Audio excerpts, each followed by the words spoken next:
ಜೆಡಿಎಸ್ನಿಂದ ಆಹ್ವಾನ ಬಂದಿತ್ತು.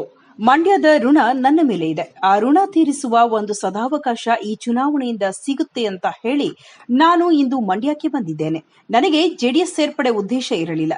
ನನ್ನ ಅಭಿಮಾನಿಗಳು, ಹಿತೈಷಿಗಳ ಋಣ ತೀರಿಸಲು ಬಂದಿದ್ದೇನೆ ಎಂದು ರಾಜಕೀಯ ಮುಖಂಡರಾದ ಅಬ್ಬಾಸ್ ಅಲಿ ಬೋರಾ ತಿಳಿಸಿದರು. ಕುಮಾರಸ್ವಾಮಿ ಅವರಿಗೆ ರಾಜಕೀಯ ತುಂಬಾ ಚೆನ್ನಾಗಿ ತಿಳಿದಿದೆ. 2 ಬಾರಿ ಮುಖ್ಯಮಂತ್ರಿಯಾಗಿದ್ದವರು, ಎಲ್ಲೋ ಕುಳಿತುಕೊಂಡು ಎಲ್ಲೋ ಕೆಲಸ ಮಾಡುವವರು ಮಂಡ್ಯಕ್ಕೆ ಅವಶ್ಯಕತೆ ಇಲ್ಲ.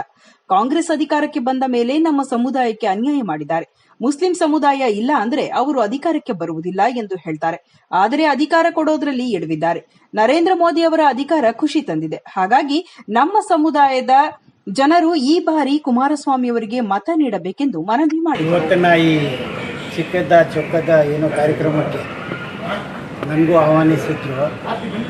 ನಾನು ಈ ಮಂಡ್ಯದ ಋಣ ಇದೆಯಲ್ಲ, ಅದು ಈಗ ಏನು ತೀರಿಸೋ ಸಮಯ ಬಂತು. ಕುಮಾರಣ್ಣ ಒಳ್ಳೆ ಮಂಡ್ಯಗೆ ಅದೃಷ್ಟ ಅಂತ ಎಕ್ಸ್ಪೀರಿಯೆನ್ಸು, 2 ಬಾರಿ ಮುಖ್ಯಮಂತ್ರಿಯಾಗಿ ಅನೇಕ ರಾಜಕೀಯ ಚಟುವಟಿಕೆ ಸೆಂಟ್ರದ್ದು ಇರಲಿ ರಾಜ್ಯದ್ದು ಇರಲಿ ಅವ್ರು ಚೆನ್ನಾಗಿ ಗೊತ್ತಿಲ್ಲ. ಮತ್ತು ಮಂಡ್ಯಗೆ ಅಂಥ ಕ್ಯಾಂಡಿಡೇಟ್ ಬೇಕಾಗಿತ್ತು. ಮನೆಯಲ್ಲಿ ಕೂತ್ಕೊಂಡು ಅಥವಾ ಎಲ್ಲೋ ಇಟ್ಕೊಂಡಿರೋರು ಬೇಕಾಗಿತ್ತು.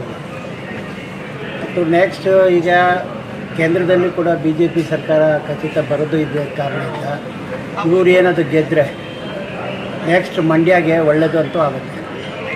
ರೈತಾಪಿ ಜನಾಂಗಕ್ಕೆ ಒಂದು ರೈತ ನಾಯಕ ಸಿಗ್ತಾ ಅಂತ ಆಗುತ್ತೆ. ಯಾಕಂದರೆ ನೀವು ತಟಸ್ಥ ಆಗಿದ್ದು ಇವತ್ತು JDS ಸೇರ್ಪಡೆಗೆ ಇಲ್ಲ. ನನ್ನ ಸೇರ್ಪಡೆಯಿಂದ ಮುಖ್ಯ ಏನಿದೆ ಅಂದರೆ ಸೇರ್ಪಡೆ ಉದ್ದೇಶ ಇರಲಿಲ್ಲ. ನಾನು ಈಗ ಮಂಡ್ಯ ನಮ್ಮ ಅಭಿಮಾನಿಗಳು, ನನ್ನ ನಂಬ್ಕೊಂಡಿರೋ ಜನ ಇದ್ದಾರಲ್ಲ, ಕಾರ್ಯಕರ್ತರು, ಹೋರಾಟಗಾರರು, ಅನೇಕ ಮುಸ್ಲಿಂ ಬಂಧುಗಳು, SC ST ಗಂಗಾ ಮತಸ್ಥರು, ಅವ್ರಿಗೆ ಇವತ್ತುವರೆಗೂ ಯಾರೂ ನ್ಯಾಯ ಕೊಟ್ಟಿಲ್ಲ. ಈವನ್ BJP ಕಾರ್ಯಕರ್ತರಿಗೆ ಕೂಡ ಈ ಸರಿಯಾಗಿ ರೀತಿಯಿಂದ ಅವ್ರಿಗೆ ಆಗಬೇಕಾಗಿತ್ತು ಕೆಲಸಗಳು ಆಗಿದೆ. ಸೊ ನನಗೆ ಅನ್ನಿಸ್ತು, ಯಾಕೋ ಈಗ ಕೊನೆ ವಯಸ್ಸು ಈ ಸಮಯದಲ್ಲಿ ಮಂಡ್ಯ ಋಣ ತೀರಿಸ್ಬೇಕು. ಈ ಅಣ್ಣ ಕೂಡ ಅನ್ನದಾತ ಅವ್ರಿಗೆ ನನ್ನಿಂದ ಏನಾದರೂ ಒಳ್ಳೆಯದು ಆಗಿದ್ರೆ ನಾನು ಒಂದು ಇದರಲ್ಲಿ ಭಾಗಿಯಾಗಬೇಕು. ಕುಮಾರಣ್ಣ ಒಳ್ಳೆ ಕ್ಯಾಂಡಿಡೇಟ್ ಆಗಿ ಬಂದಿದ್ದಾರಲ್ಲ, ಬೇರೆಯವ್ರು ಬಂದಿದ್ದರೆ ನಾನು ಇಲ್ಲಿ ಬರೋಕ್ಕೆ ಆಗ್ತಾಯಿರಲಿಲ್ಲ. ಯಾಕಂದರೆ ಈಗ ನಾವು ಬಂದರೆ ಬರೀ ಆಟ ಆಡೋಕ್ಕೆ ಮತ್ತು ಮಾತಾಡೋಕ್ಕೆ ಸುಳ್ಳು ಮಾತಾಡಿ ಹೋಗೋಕ್ಕಿಲ್ಲ. ಈಗ ನನಗೂ ಅನ್ನಿಸ್ತದೆ, ನನ್ನ ಅನುಭವಕ್ಕೆ ಪರ್ಫೆಕ್ಟ್ ಇದ್ದಾರೆ ಈಗ ಮಂಡ್ಯಕ್ಕೆ ಕುಮಾರಣ್ಣ. ಇವರಿಲ್ಲಿ ಪಾರ್ಲಿಮೆಂಟ್ ಗೆದ್ದರೆ ಮಾಡೋಕ್ಕೆ ಸಾಧ್ಯ ಇದ್ದರೆ ಖಚಿತ ಮಾಡಬೇಕು ಅಂತ ಆಲೋಚನೆ ತಗೊಂಡು ನಾನು ಸರ್, ಈ ಚುನಾವಣೆ ಅಷ್ಟೇ ಸೀಮಿತನಾ ಇಲ್ಲ ಮುಂದೆ ಕೂಡ ಜನಗಳ ಜೊತೆ? ಈಗ ನಾನು 73 ವರ್ಷ ಈಗ ವಯಸ್ಸು. ನಮಗೆ ಏನೀಗ ದೇವರು ಎಷ್ಟು ಕೊಟ್ಟಿದ್ದಾರೆ. ಈಗ ಒಳ್ಳೆಯ ಸಂದರ್ಭ ಇದೆ, ಅವಕಾಶ ಇದೆ, ಅದನ್ನು ಬಳಸ್ಕೊಳ್ಳೋಣ. ಜನ ನಮ್ಮಿಂದ ಏನು ಕೆಲಸ ಆಗಬೇಕು. ಯಾಕಂದರೆ ನಾನಂತೂ ನನ್ನ ಸ್ವಾರ್ಥಕ್ಕೆ ಯಾವತ್ತೂ ನೋಡಿಲ್ಲ.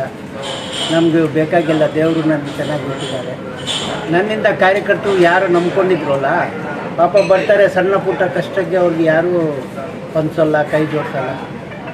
ಇದು ಆದರೂ ಒಂದು ಶುರುವಾಗಿ ಅವ್ರು ಗೆದ್ದು ಬಂದರೆ ಒಂದು ಅವಕಾಶ ಆಗುತ್ತೆ ಎಲ್ಲ.